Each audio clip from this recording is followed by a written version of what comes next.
Hello and welcome to the show. Today's question for the day is, what strategies can one use to handle price objections? Well, I've already done a ton about how to handle price objections. So today I'm going to try and refocus the question and try and see how we can prevent price objections from coming up in the first place, or how we can chase price shoppers away. So that's going to be my focus. I'm not going to be telling you how to handle price objections because I've done that loads of times in the past.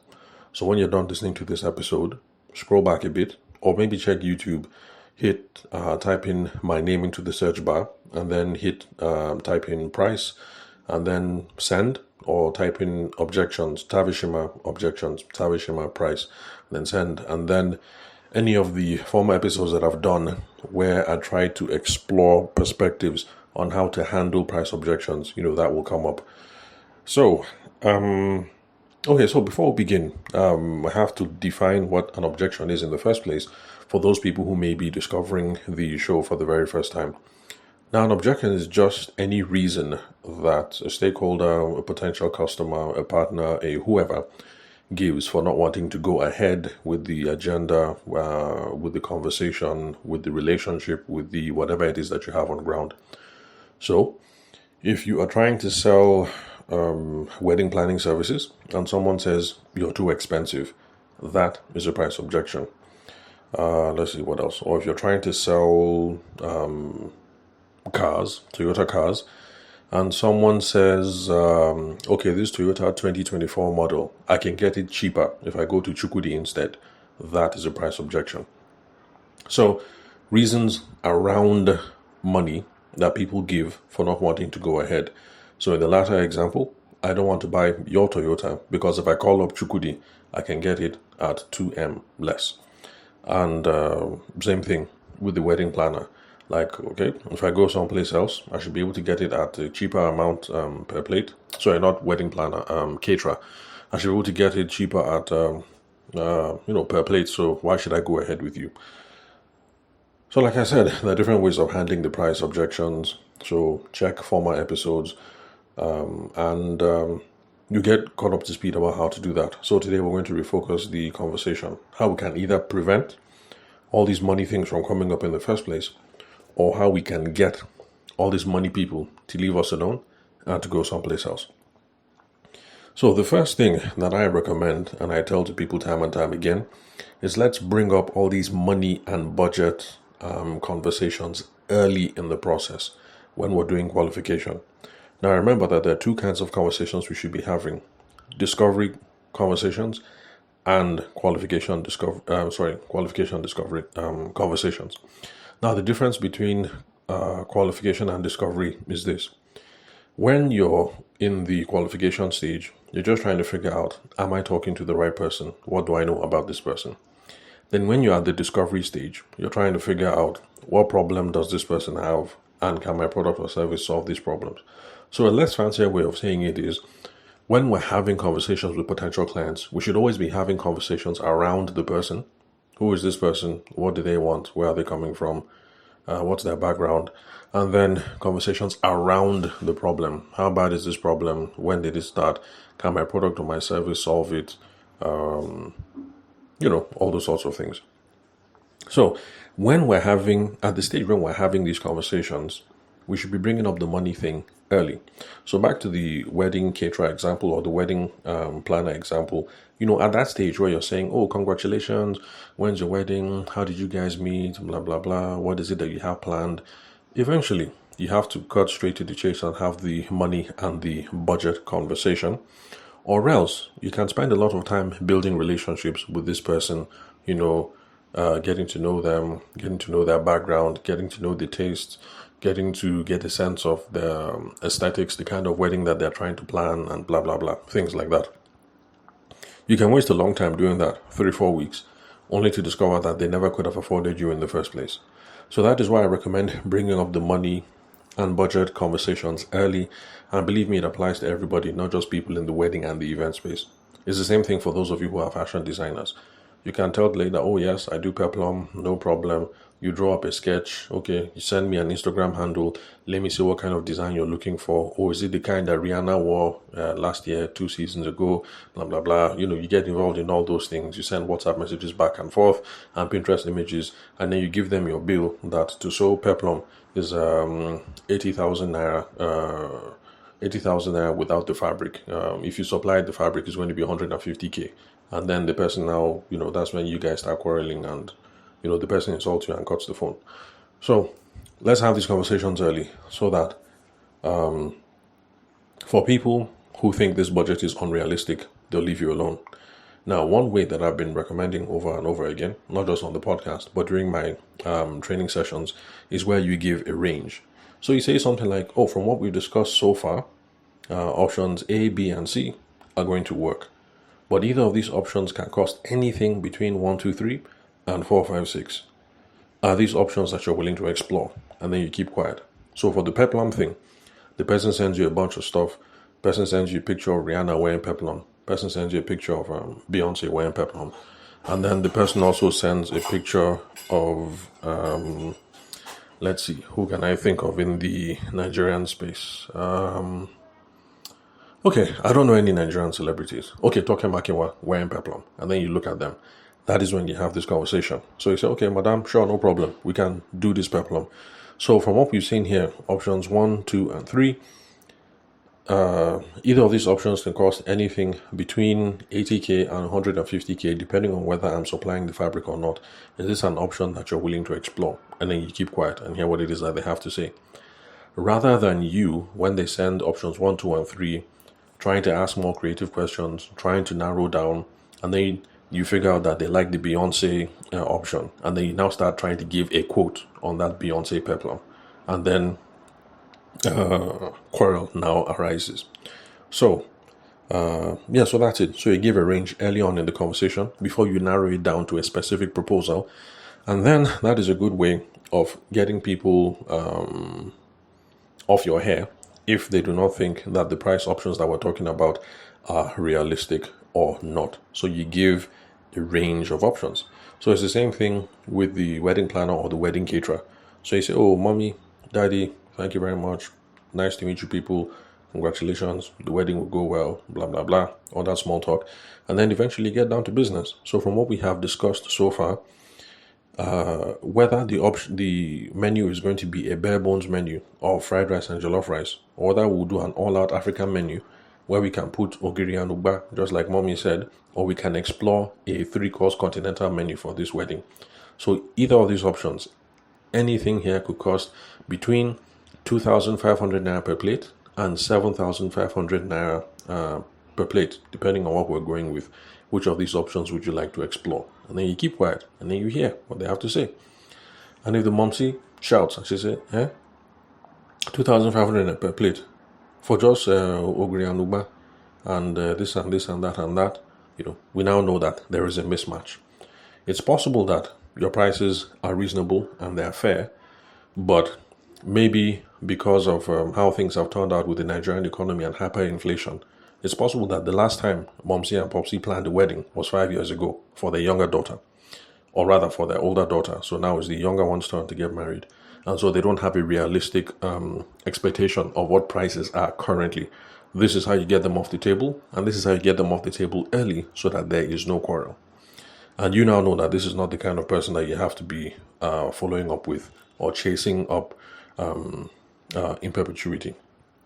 Then another way of doing this is not something I talk about a lot, but actually during one of my training sessions is something that one of the attendees discovered, which is the reason why I say you should not limit yourself when it comes to personal development and professional development.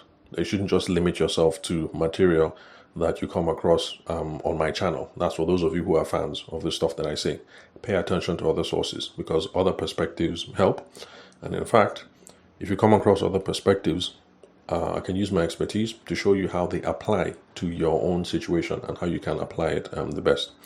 So I can't remember what strategy the lady called it. Did she say bulletproofing or something? I can't remember what it was anyway. But you just stay straight up from the beginning of the conversation. You want to let them know that you are not cheap. So that is the idea behind the whole thing, that you start off the conversation letting this person know that you're not cheap, so that if they're looking for the cheapest, they can start putting the car in reverse right now, so that both of you don't deceive yourselves. And there are different ways, there are different options that we came up for handling that. But there was one person in the training session who was not comfortable with the approach, because the person didn't want to sound as if we're starting off this conversation feeling proud and we're chasing people away. So I said, yeah, sure, no problem. That is a genuine concern. It's a legitimate concern. So you can downplay that by, first of all, being polite. And you don't have to come out and say we're the most expensive in the market. You can say something like, we're not the cheapest in the market because we offer medium and premium brands in the range of XYZ and ABC. They typically cost anything between here and here. Which of these options would you like to explore? And then you keep quiet. So you achieve the same thing without sounding as if you're a jackass and you're trying to chase people away. Like, oh, I'm high and mighty, I'm expensive, I only deal with the wealthy, you don't have money, get out of my sight. You see? So this is a polite way of doing it. So, oh, thank you very much, sir. Thank you very much, mommy, daddy, blah, blah, blah. Yeah, it's been nice. The wedding will go well. This, not that. But before we get down to business, I just want to let you know, mommy, we are not the cheapest in the market. Too. There are other wedding planners, there are other caterers that are cheaper than me, because what we do is we offer medium and premium, blah, blah, blah, in the range of something. So typically, what our clients are spending for these kind of options cost anything between 1, 2, 3, and 4, 5, 6. Is this something you're willing to invest in? And then you keep quiet and hear what it is that they have to say. So these are very direct approaches that we can bring up early, so that if we are not in line when it comes to money expectations, we can dissolve this relationship here. We can get divorced here, rather than both of us trying to make something work that was never going to work in the first place. Because, and this is something I heard in my wedding photography days, if you're a wedding photographer and your package is 500k, there is nothing you can do. There is no magic you can do to take a 150k customer up into 500k. It is not going to happen. If the person only has 150k, or the person is convinced that 150k is a realistic amount to spend, there is no magic, there is no talk track that will get a 150k person to pay 500k. If you're talking to somebody who is a 450k person, there's hope. You can talk them up into 475, or you might be able to come down from 500 to maybe 463 or something. You catch my drift. We just want to make sure that we have realistic money expectations to begin with. So back to the car. Okay, let me just leave it like that, since I've already done enough examples, but you get the idea. And remember that spiritually, what we're trying to do here now is we're trying to either prevent the price objections, we're trying to stop people from saying you're too expensive, or we're trying to get them to show their hand that they think our prices are too expensive so that they'll go away. The whole point of them going away is not so that we feel good. The whole point of them going away is so that we now have time to spend chasing other people. Because always you have people, your WhatsApp messages, your phone book, Instagram DMs, people you're supposed to have gotten back to yesterday, you didn't get back to them, all those sorts of things. The more time you spend with these people thinking there might be a deal, meanwhile there was never going to be a deal, once you X them off, like, okay, their price expectations were unrealistic, now you have time to go back into your Instagram DMs, your WhatsApp messages and everything, and start hunting down people that could have been much more promising prospects. So that's the whole point. That's what it is that we're trying to do. Now, another way of trying to prevent price objections or getting price shoppers away is when we pre-qualify people in with our advertising messaging, our marketing messaging and things like that, by just simply putting the price there, by putting the expectation up front. So since I didn't say anything about selling cars, let me use that now. So let's say you're a car salesperson and you have Toyota 2024 models on your car park, your car lot, and they look really nice, as in correct. You have them in different colors. Red one is there, silver is there, black is there, everyone is there, but you only have 2024 models. You're tired of selling the cheaper models. You're tired of selling maybe like 2017 models and things like that. You only want people to have money to come your way. So you put it there in your Instagram messages, in your Facebook advertisements, your Google advertisements, your whatever. You put it there. Toyota 2024 models available from 10 million and upwards. The whole point of putting that kind of thing in your marketing messages and your advertising is so that people who only have 7M will not call you. People who only have 5M will not call you because you have already put in the messaging that 2024 models are available from 10M and upwards. Of course, there might be somebody who saw the advert and who only has 9M who will call you to try his luck. That one is normal. But the thing is, by putting that 10M there in your advertising, in your marketing messaging, on your pamphlets, on your whatever, you cut down on the number of people who only have 3M who will come to you and then start shouting like, 10M for common Toyota. You get rid of all those people and all those frustrating conversations. And remember what I said, if truly those are your cheapest offerings, 10M, and the person who is coming to you thinks that 3M is a realistic price, there's no amount of talk that you would do or magic or jazz now get a 3M person to pay 10M. So that's the whole point. Or that's the how I put it. Anyway, you get what it is that I'm trying to say. So handling price objections, that is one way to go about it. Trying to prevent the objections is another way. And trying to get people who have unrealistic expectations to leave you alone is also another way. So which one is best? I don't know. My opinion, you should be doing a combination. So when you're listening to podcasts like mine, do so with a pen and a paper so you can write down the best way to handle the money objection. Also, be writing down strategies for using your advertising, your marketing messaging to pre-qualify people so that people who don't have the kind of money you're looking for won't approach you in the first place.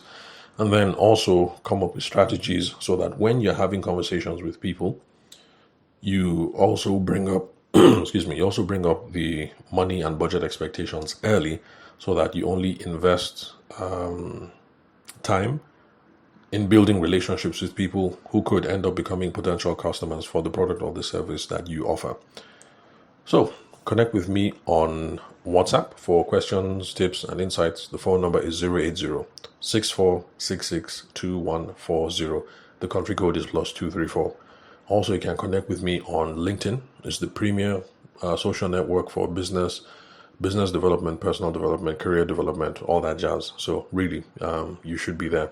But like I say, it's contextual because I've noticed that people who sell scrap metal spend a lot of time on Facebook. You have lots of Facebook communities around selling scrap metal, recycling, plastics, real estate communities. You have plenty of real estate communities on Facebook. So if your business is one of those things, then yes, you should be on Facebook. But I think everybody else, you guys should be on LinkedIn. So connect with me there. The name is Tavishima Ayede. I'm the host of the show. You can confirm the spelling from the link where you're currently listening to this episode. So if you're listening to this on YouTube, just look bottom left above the title of this particular episode you're listening to. You see my name there. So just highlight, copy, paste it in LinkedIn. My handsome face pops up, and then connect with me. You'll be connected to the right person. Well, then sorry about the interruption earlier. That was just my son poking his head in to see if I was done. So let me go and see what it is that they require of me this time. Well, then happy public holidays for those of you who are Nigerian. That's why the kids are home, because it's a public holiday. So nobody's working and the kids are at home. So everybody enjoy the public holiday. And my prayer for Nigeria is that we make lots of progress financially, and we have peace in the land so that we can conduct our businesses, raise our families, and continue living the best life that we want. So enjoy the rest of your day, and I will catch you guys at the next episode.